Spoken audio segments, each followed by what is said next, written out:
Hi, my name is Mami, and today I want to talk about meditation.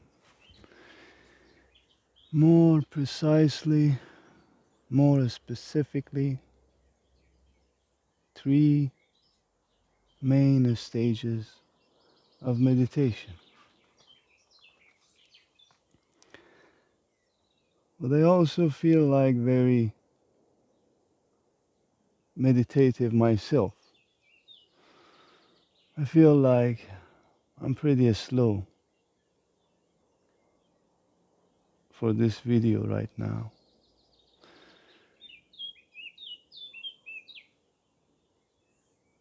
It will be long, it will be meditative,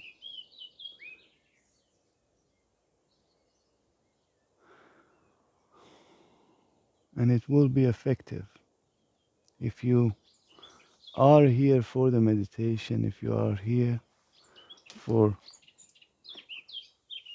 understanding these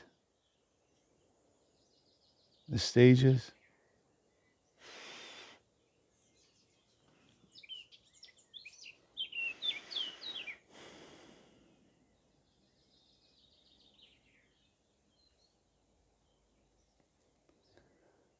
The first stage is mind.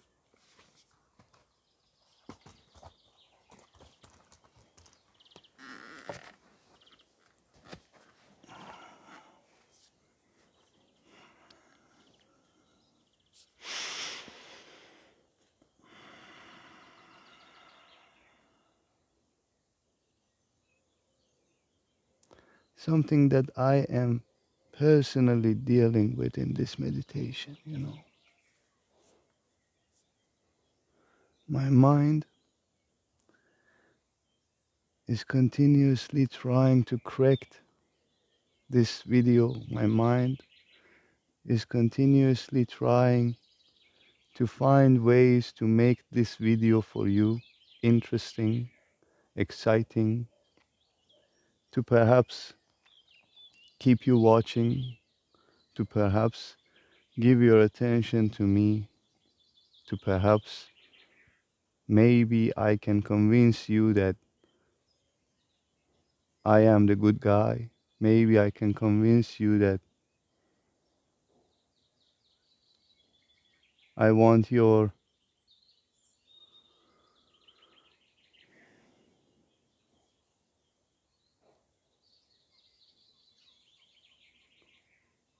well being.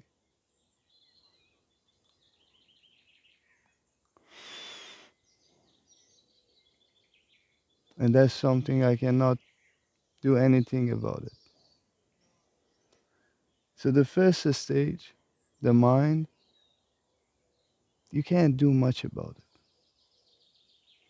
Whatever comes, whatever is there. However it appeared there, however it came there, the nature of it is not so important because the mind itself is not so important.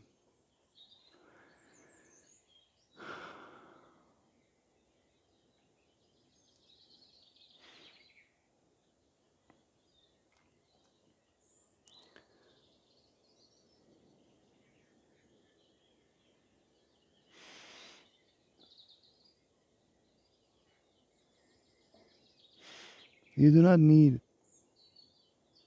your mind. That's why this is the first stage. That's why there is progression in meditation. That's why meditation is always a process. It's never one time fix it all.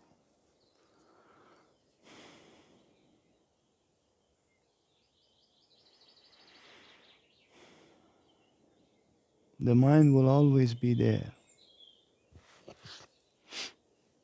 Even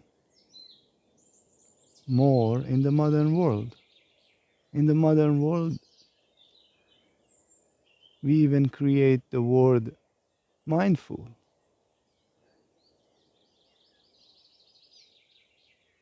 and somehow connect it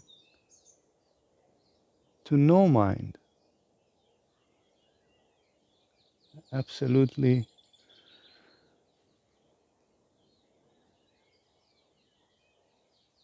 mindless.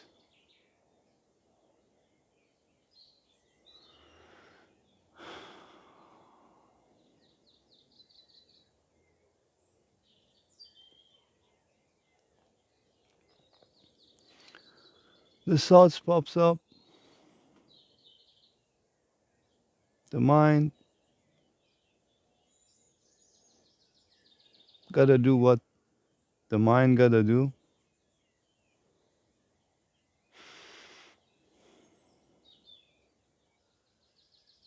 But then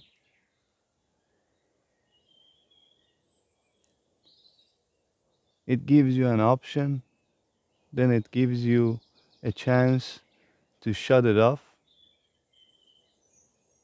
but you basically can't find the button for shutting off and turning on your mind because you live your whole life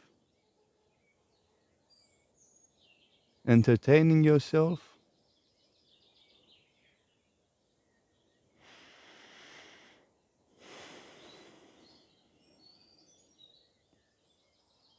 Since childhood, TVs, media,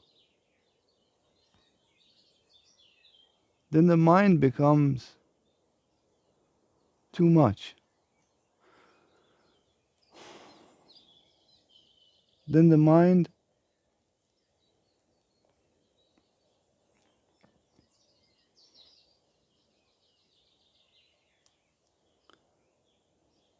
covers the switch,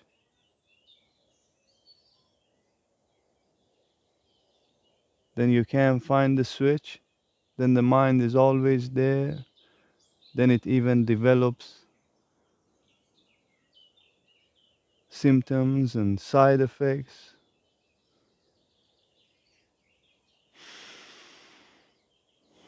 Now your psychology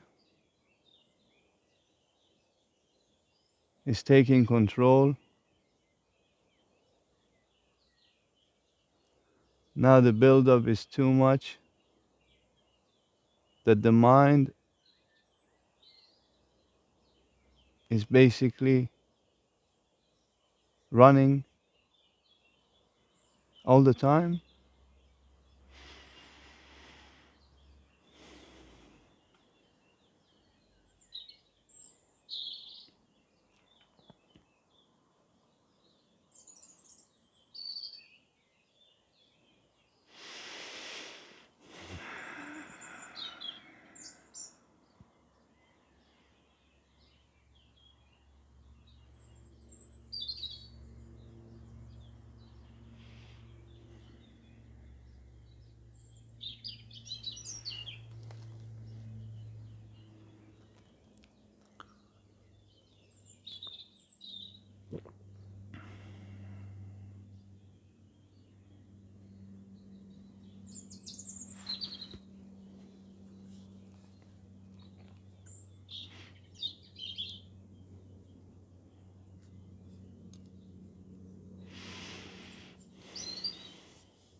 So naturally,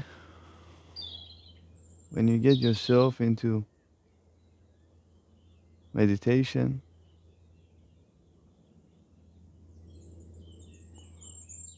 the first thing you will encounter is the running mind. The first thing that you will encounter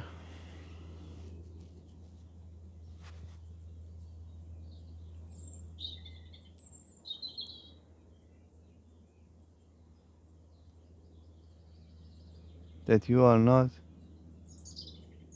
really in control of your thoughts.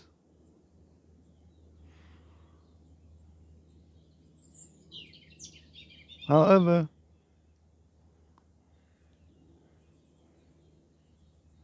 your brain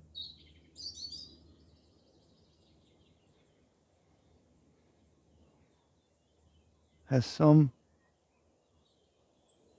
profound intelligence that if you simply give it time, it produces good result. The brain on its own is a computer. And often when you put up many tasks, you must have experienced the slowness of your phone, you must have experienced the slowness of your computer. And this slowness for so many people might not be obvious, that the system cannot process all these tasks at the same time because of the capacity of the system.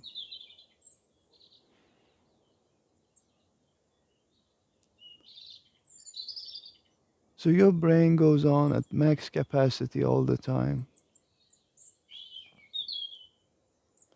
trying to process all these thoughts, trying to process all this mind. By not adding just simply 20 minutes input, wait for the output to be complete, wait for the process to be done, and start putting back more input. Simply you give your brain time to process. Meditation is as simple as that.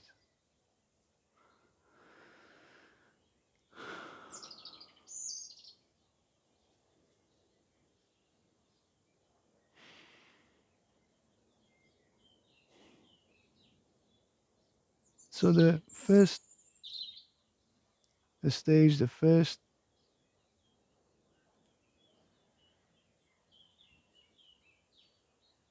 thing to thing you might be observing is your thoughts.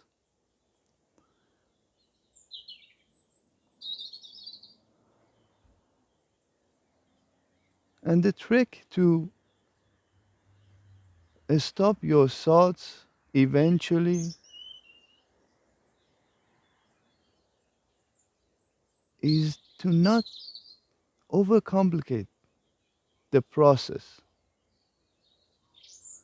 Because the process on its own is very simple.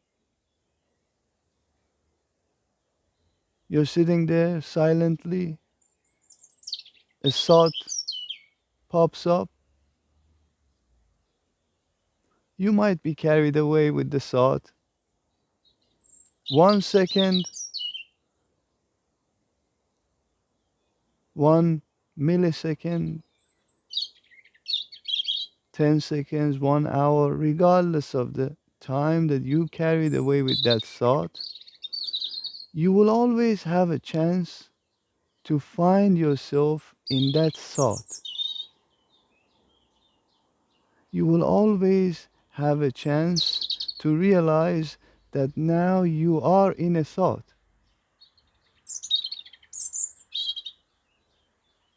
Now, as soon as this signal is received, you drop the task. As if your brain dropped the thoughts and clear the task. This is very simple. But then we tend to overcomplicate things just because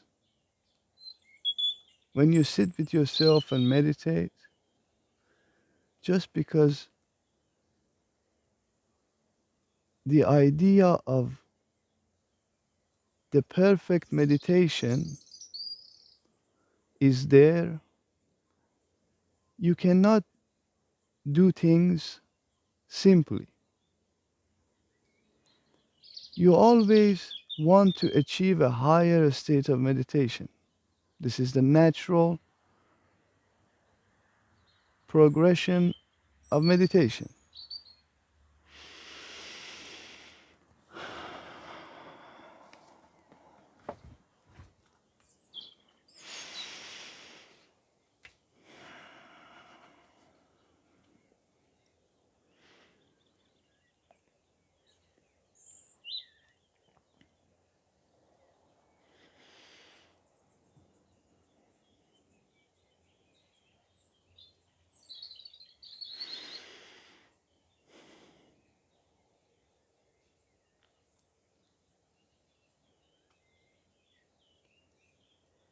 Now, the more you meditate, this natural process will get to a point that you realize you can easily catch yourself in thoughts and you can easily drop them.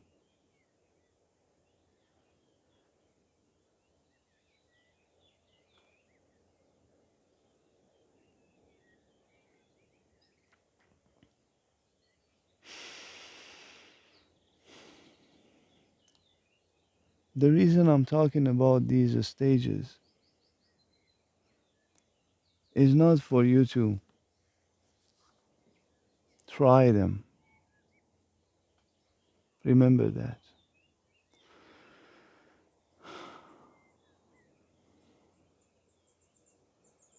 Because meditation must be done religiously. If you don't do meditation religiously,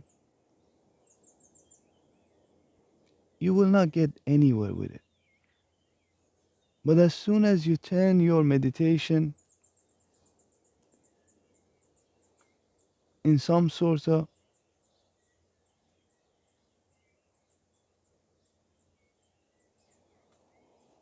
activity that only directly connects with your subconscious and the conscious and the consciousness all together, that is solely related to you. This is a religious behavior. Therefore, we go on create religion after religion. But if you do this meditation as a solo religion, as something absolutely individual, then you have a chance.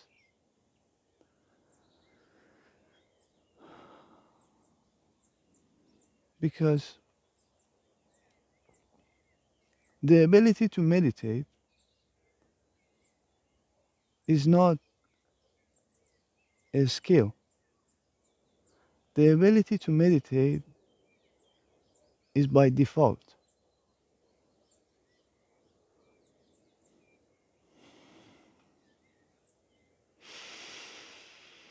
So when you come to this world, the factory setting of your body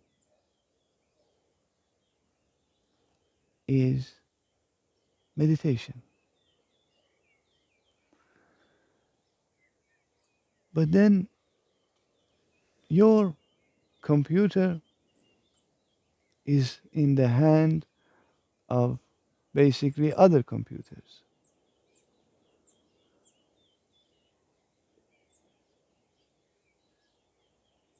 Now, your fate is going to be perhaps very connected to your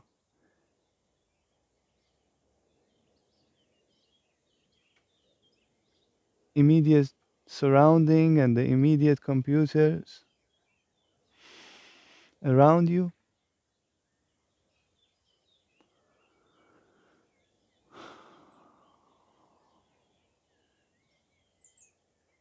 and you become simply someone like you, simply someone like me.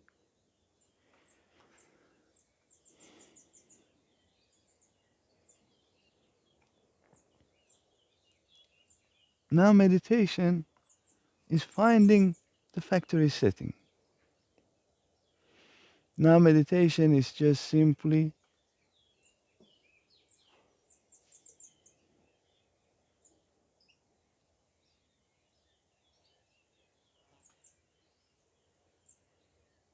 a deprogramming process.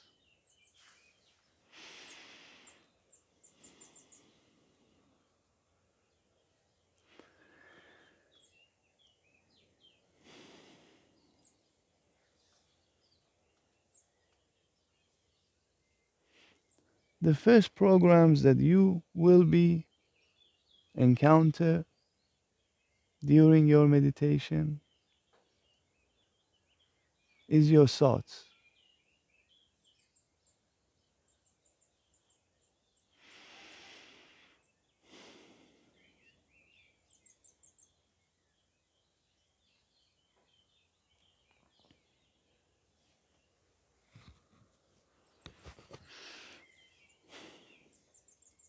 You might find people that talk to you, that resonate with you. You might find motivational speech. You might find inspiration in other people's mind.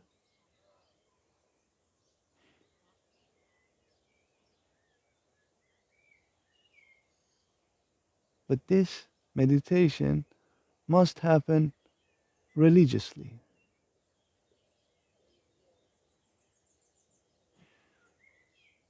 Only then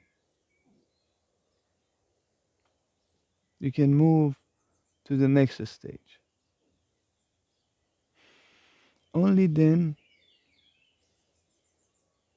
the thoughts are not problematic anymore. Only then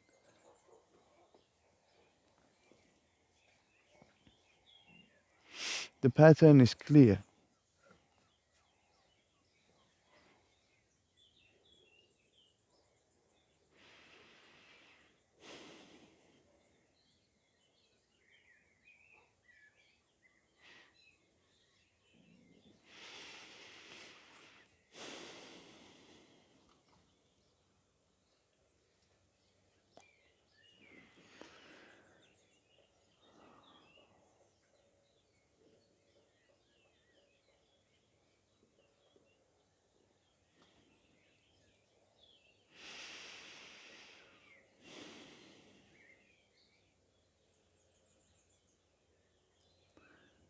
Men will naturally have more problems in this stage.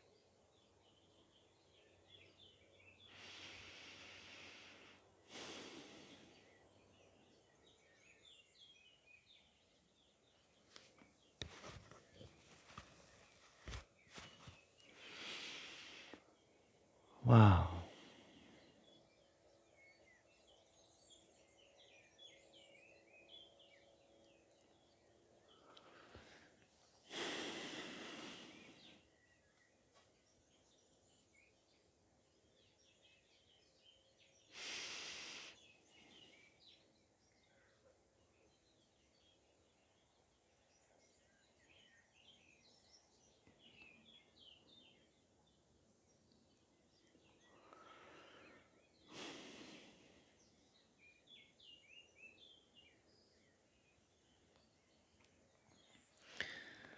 And I only talked about the first stage yet.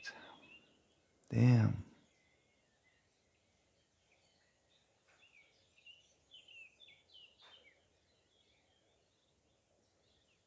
Maybe I should just limit it to mind the stage for now and continue talking about it.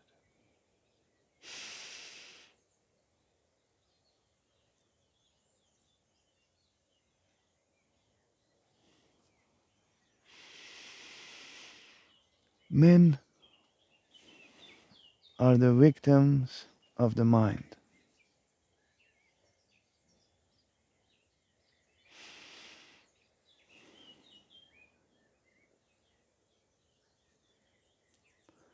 Men think too much.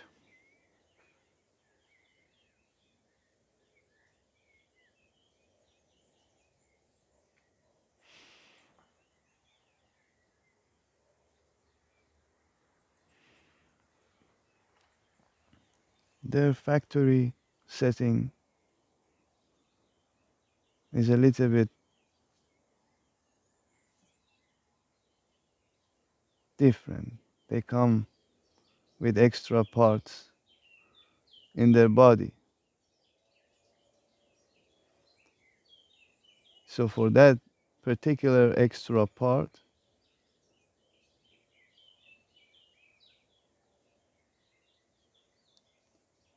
brain has to create a whole new concept. The computer has to change control room to somewhere else.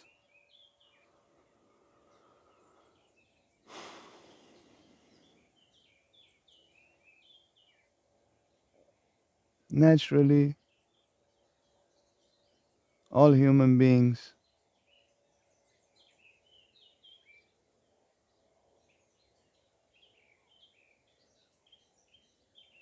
are first female, then male. Biologically, makes more sense.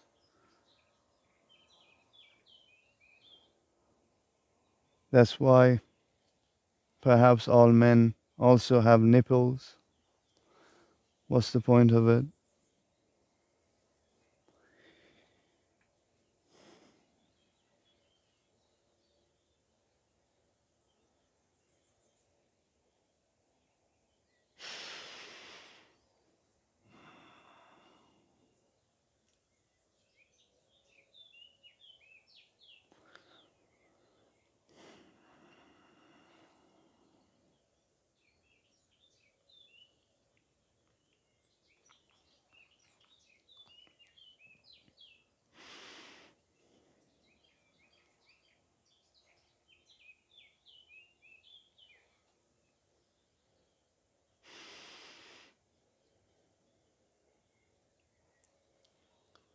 So by default, any man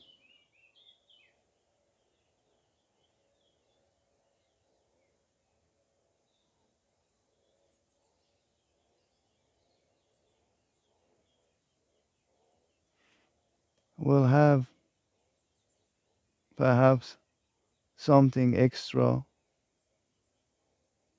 than the equal woman. And this is not necessarily an advantage, something that people might think this is an advantage. At least in the modern world, we came to understanding, or even in the, of course, past, we came to this understanding that this something extra perhaps gives a strength and dominate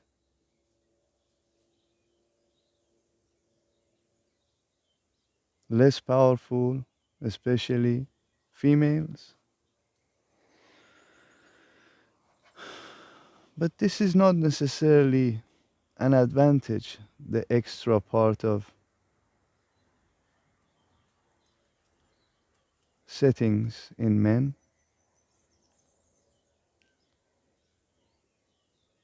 I personally consider it disadvantage. I personally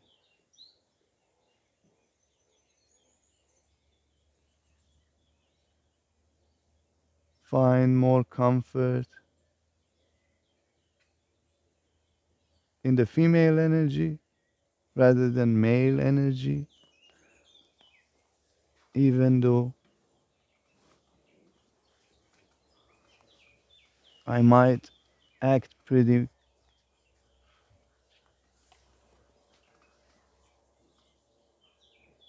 masculine.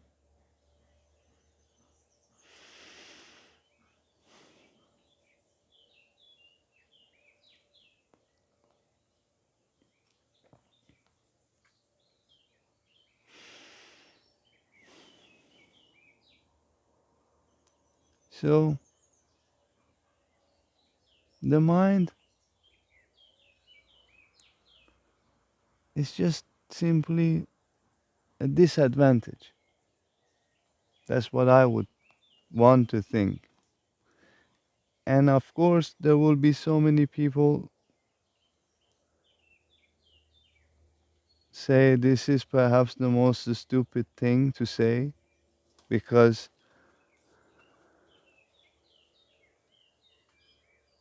mind is the best, you know. But personally, I came to this understanding that mind is actually really bullshit, like truly bullshit. That's why I don't give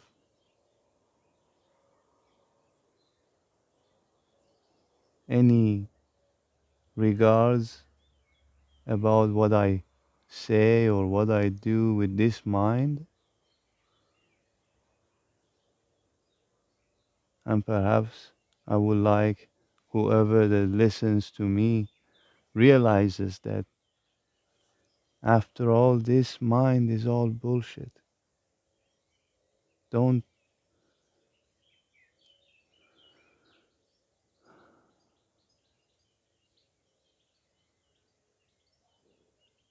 don't fall for the trap.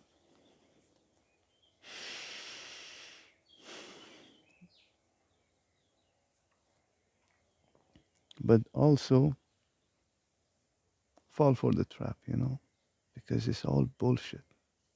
Whatever I say, whatever you listen, whatever you hear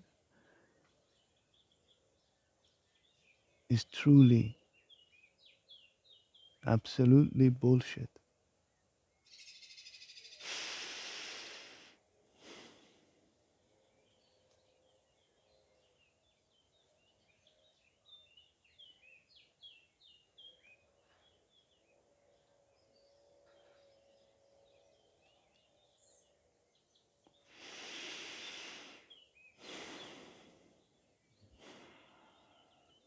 Yeah.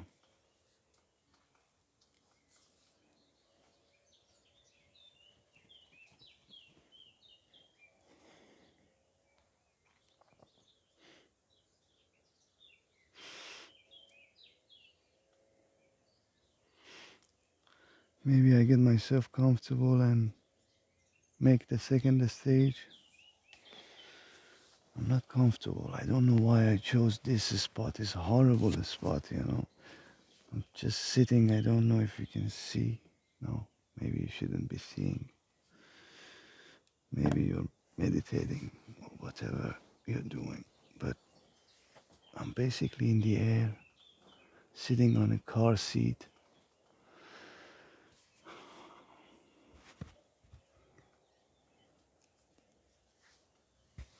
Okay, second stage.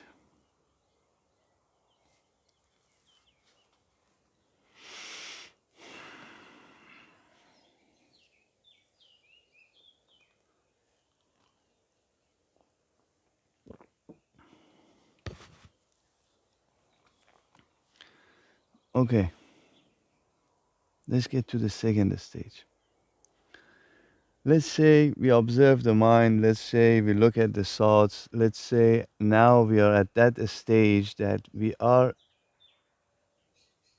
into something, you know. We are like, okay, when I see through thoughts, what happens? Then you all of a sudden realize, oh, wait a second. I have one particular disadvantage. I have this mind, and every time I want to get to the second stage, I need to pass through this stage one. Every time I come and sit and meditate, I must go through the stage one. It just does not jump into a stage two. This is the boundaries of a stage two, which I would call it the stage of emotions. The stage that you realize your disadvantage, the stage that you realize the extra factory settings, the stage that you see through the bullshit, and then you realize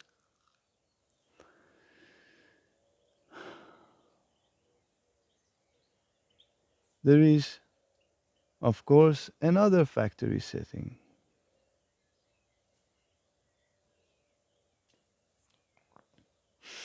that emotionally been influenced by your immediate surroundings, immediate brains, immediate emotions, immediate life, and you develop a certain emotional behavior.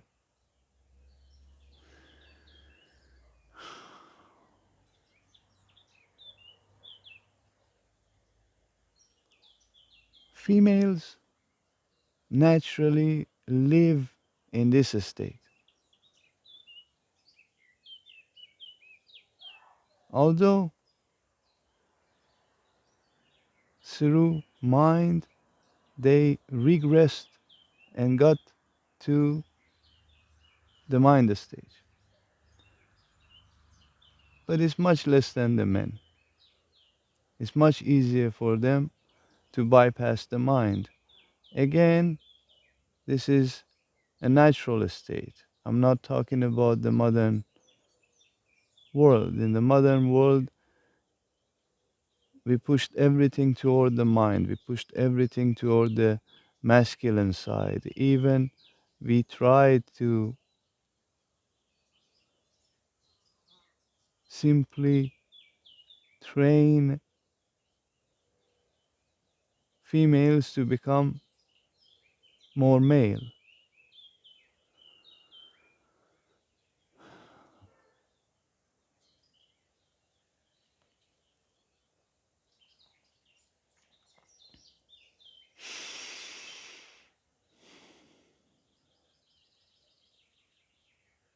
The second stage is internal, is feminine.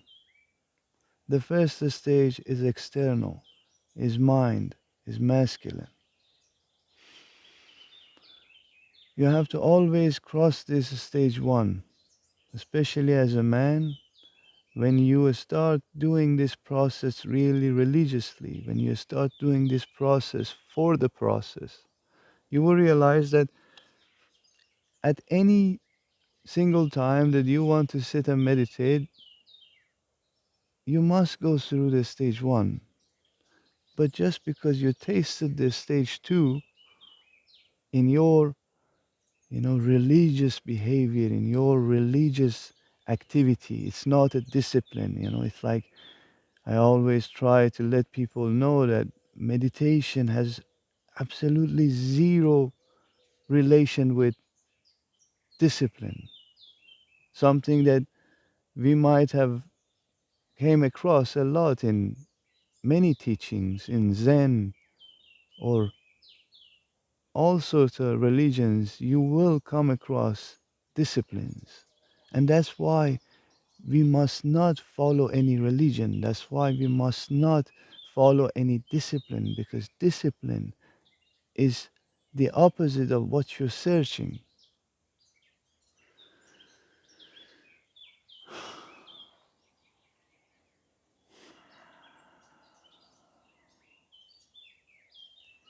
This discipline will naturally occur, but it's not something you can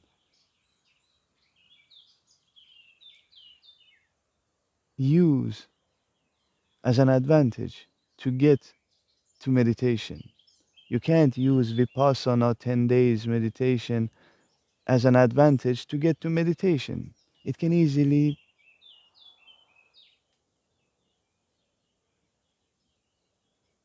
ruins your meditation experience. It can easily just ruin your religious behavior.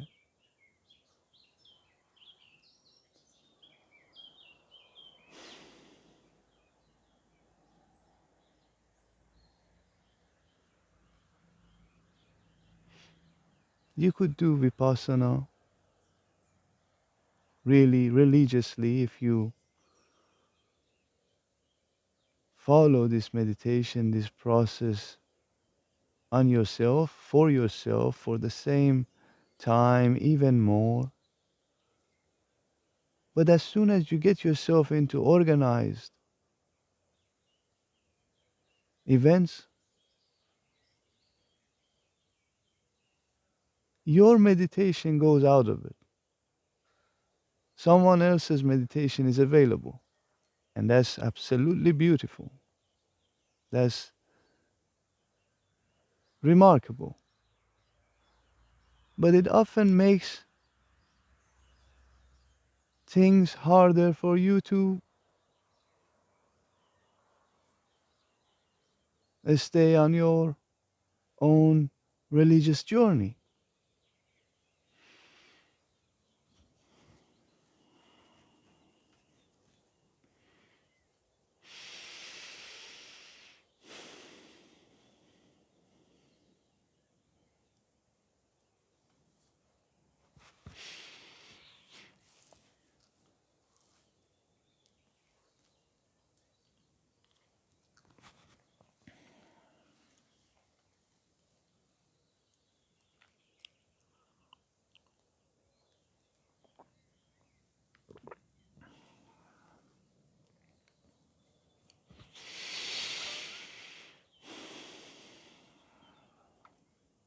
Wow. We only touched on the surface of this so far. And I'm thinking to myself, do I have it in me to continue? But I'm like, yeah and no. Get myself comfortable first, but then I'm too lazy to do so. So I have to just change position and continue maybe.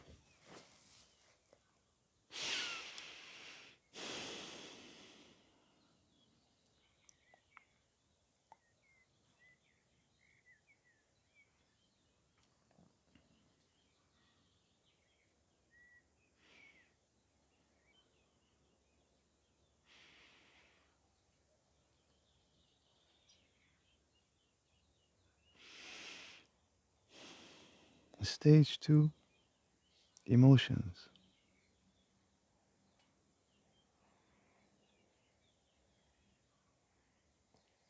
internal experience, nervous system.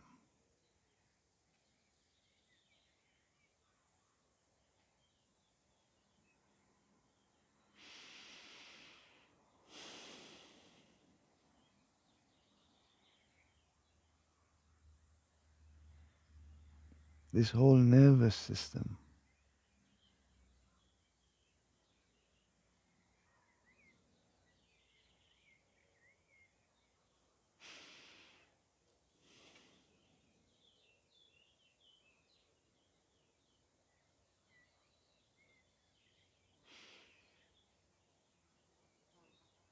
is an entire chapter of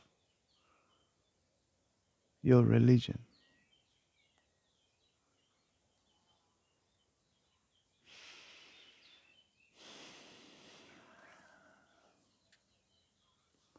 If you understand this chapter of your religion, of your religiousness,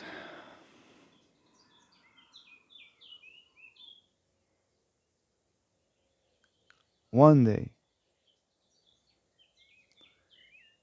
you get to experience the stage 3.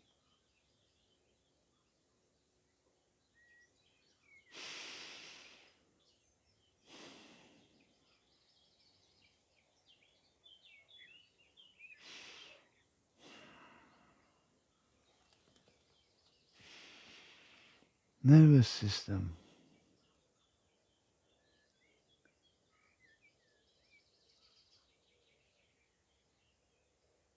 is the mother of all systems.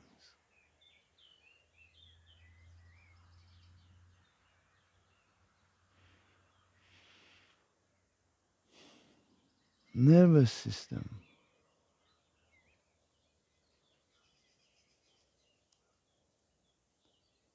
is a million times more profound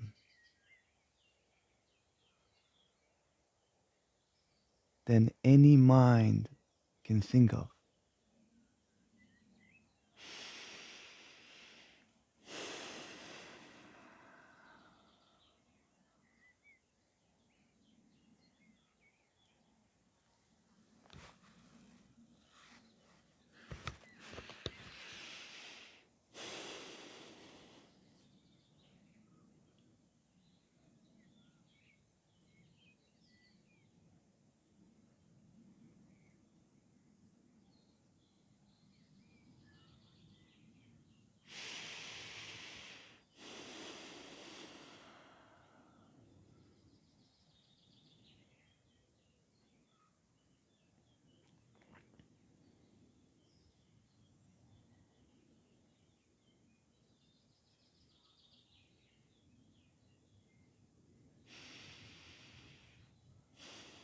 Nervous system is the mother of your reality.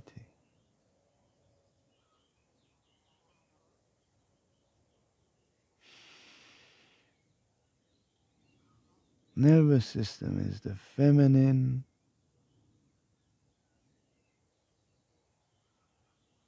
part of your existence.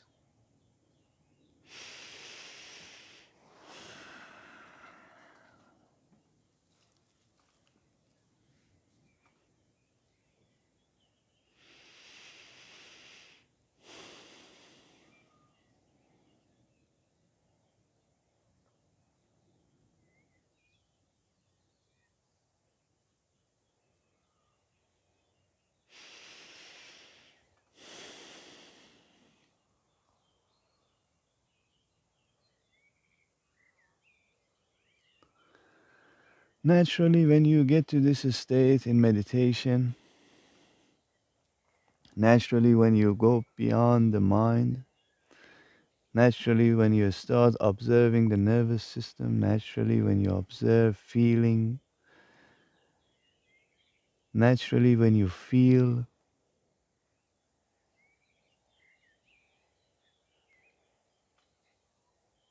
you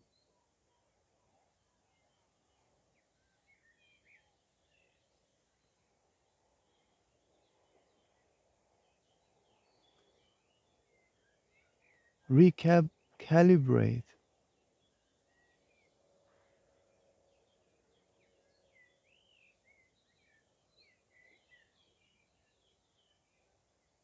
the nervous system. Naturally, you energize this system. Naturally, again, the same way that you cleared your brain, you clear your nervous system. Naturally, all the tubes that carries messages is not cluttered anymore. Naturally, you can sense things better. Naturally, you can process things beyond your body. Naturally, you move outward. Naturally, you start feeling your surroundings. Naturally, you start communicating with your surroundings through the nervous system, not through the mind. Naturally,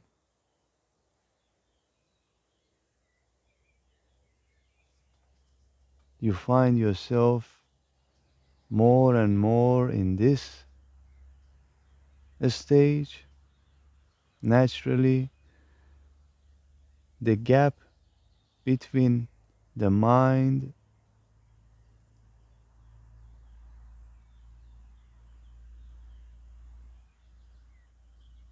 and the emotion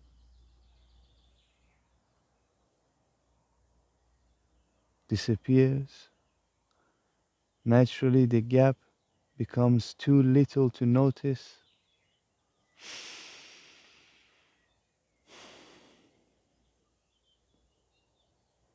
Naturally, you live your life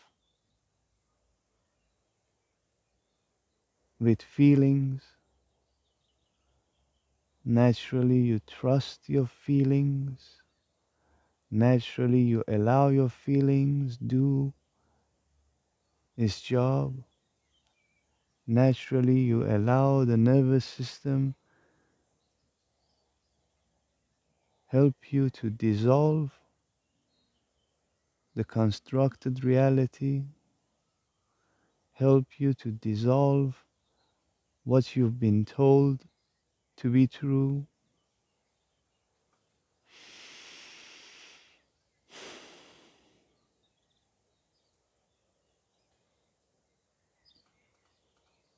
And naturally, eventually,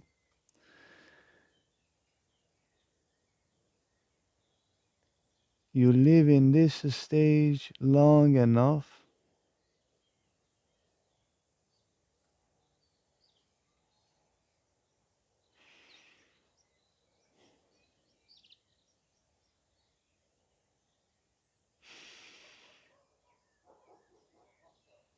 you see through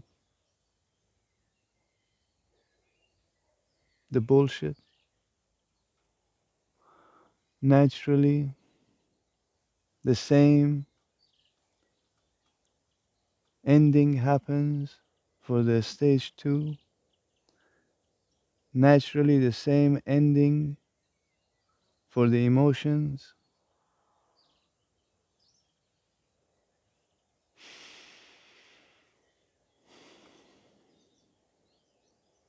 However,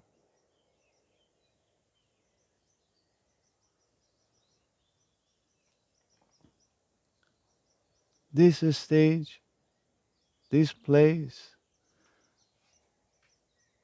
not so many people really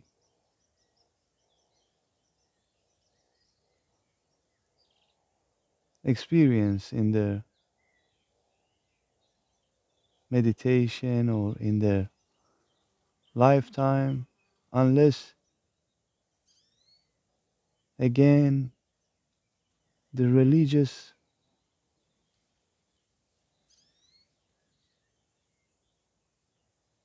search goes on, the religious process still goes on.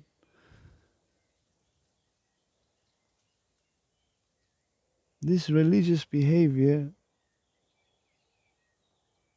is not seeking something for the sake of the goal, is seeking something for the sake of the journey.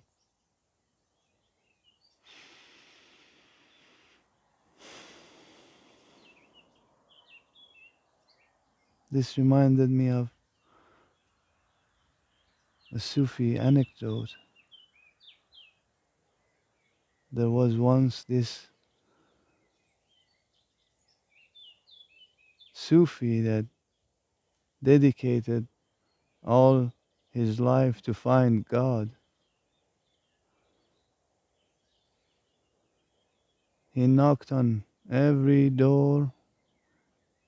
He looked for the God in every street, perhaps other planets. And one day he comes across the door that is written on top of it, House of God. As soon as he sees the sign, he gets excited that finally I found God. But the moment he wanted to knock, he asked himself, what if God is really here? Then what? My search is over.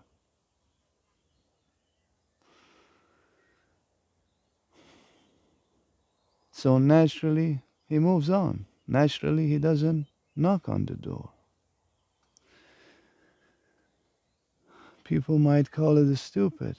People might call it ignorant. People might call it whatever they might. But the journey for that man is way more profound than God.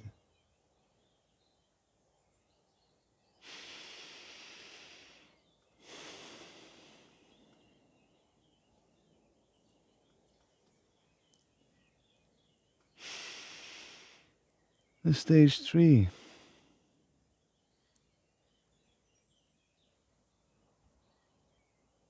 accepting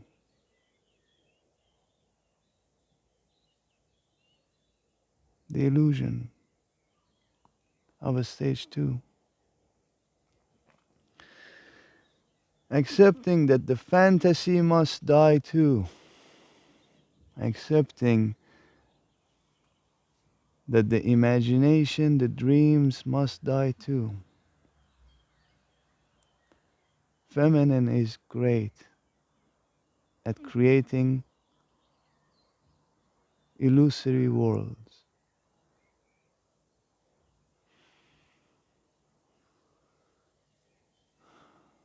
Feminine energy deals with fantasy.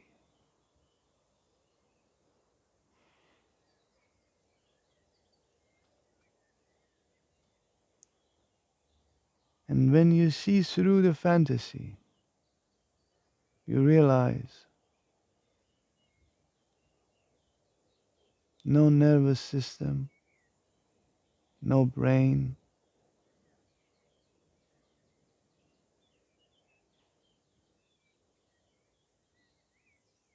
Therefore,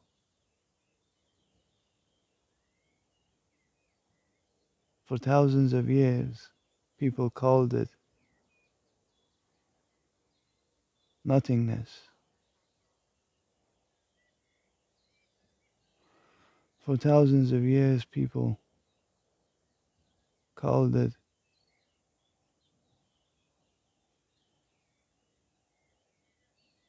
the selflessness.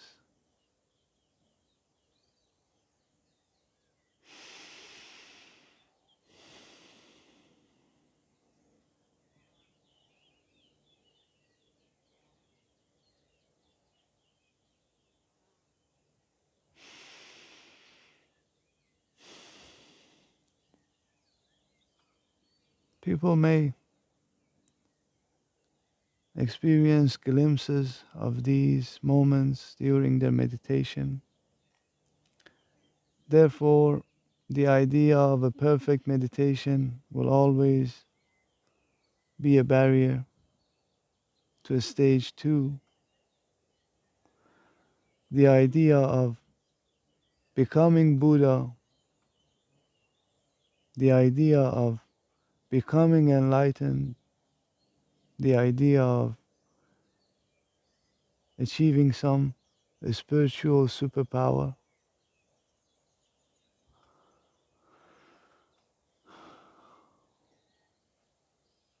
will hold them into this fantasy world.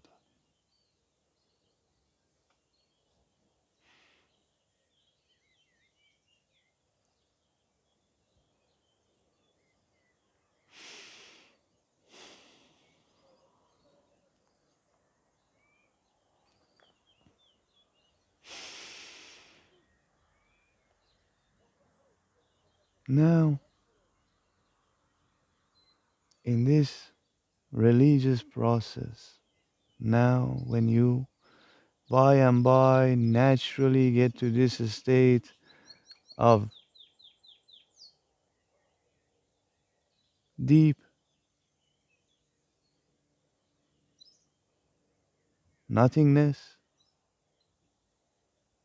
everything that appears after the stage 3 is nothingful. Everything that appears after your meditation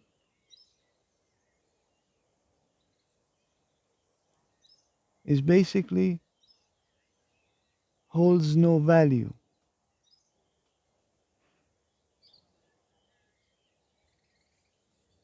Every time you come back from the stage 3, as if you are born once again, as if everything is fresh, everything is just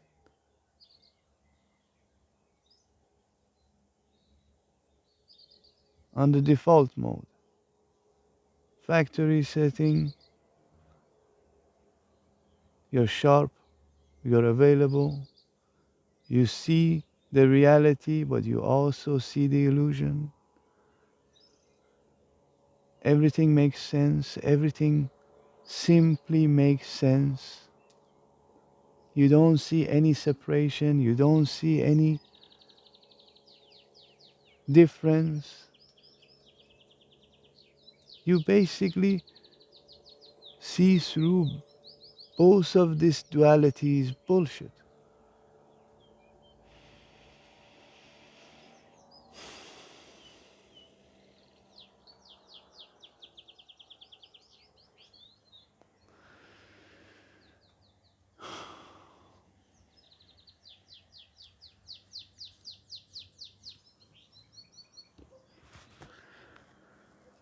How long we've been talking now?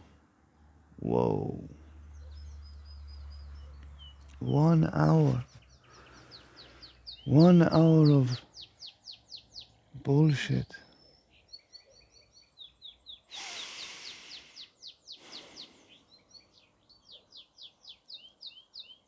What did we learn today?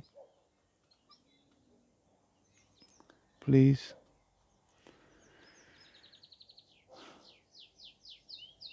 tell me if we learned anything, because I learned a lot personally myself. And all of these learnings will eventually end up on this channel or somewhere else. But it helps also to know that if you're also, learning, it definitely helps my nothingfulness, because there is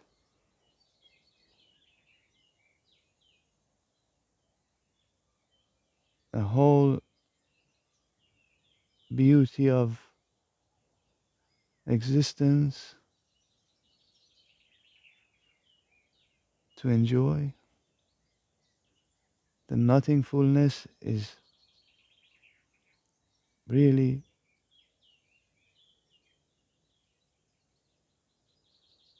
the place that we all want to be, really, I would say.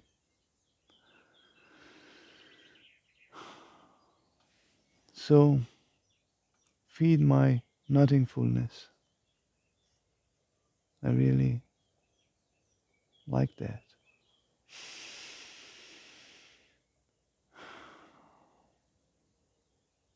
And perhaps meditate. Please meditate and do it religiously. Don't do it with discipline, with methods, with ideas, with thoughts. Don't do it with the hope for achieving something, look at it as a process. You might tell me, like, you know, like, why would you say like this anyway? If you just call it all bullshit, why would you say like this? My job is to just simply intrigue you. My job is to simply not let you be disappointed, because most people these days will be disappointed with meditation. It's like, as soon as you bring the idea of meditation, the first thing that someone haven't had any meditation experience before is to connotate it with some sort of spirituality that it's not really aligned with them. So they just don't want to go and meditate, because what's the point of meditation if it's going to make me like these people? And there is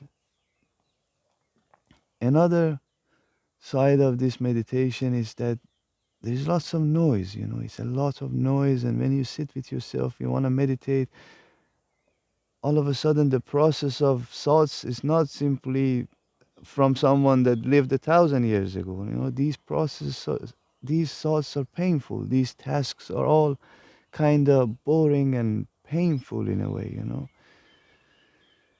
But you gotta go through this pain. You gotta go through this masculine part of life, the misery part of life, the suffering, the destruction part of life, the artificial intelligence part of life, the billionaires and trillionaires, and there will be more and more. There will be insane amount of misery on its way, but you must not lose that religiousness. It's like, it's the religiousness that will eventually eradicate the stage one and create a mutation toward higher stages. It's like we can make a stage two our stage one in reality. It's like we can make the fantasy world the real world. You know what I'm talking about? Then the nothingness, the oneness. Oh shit, yeah, I didn't talk about oneness. I guess that's also a good way to describe it. Yeah, oneness. That's the stage three. Yeah. I mean, it sounds pretty obvious, but it wasn't. So now it became obvious. Yeah. So, this religiousness, this is what we need. We don't need necessarily good religions. Yes, there will be good religions. There are good religions out there, the ones that you perhaps not aware of. Or the ones that you're aware of, perhaps you get involved in the business of it. You don't get involved in the founder of it. It's like, you want to get into Buddhism because it's cool. Yeah, get into Buddhism because of Buddhahood, not because of the Buddhism or any type of other religions.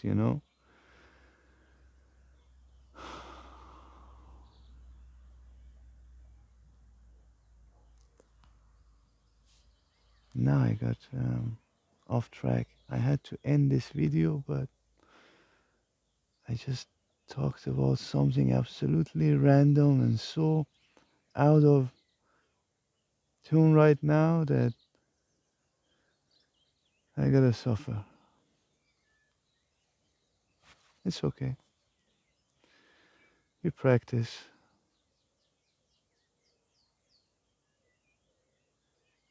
detachment, yeah, impermanence. All of this is simply nothing for. Thank you for today. Really, honestly, this was a great time. Much love. Bye.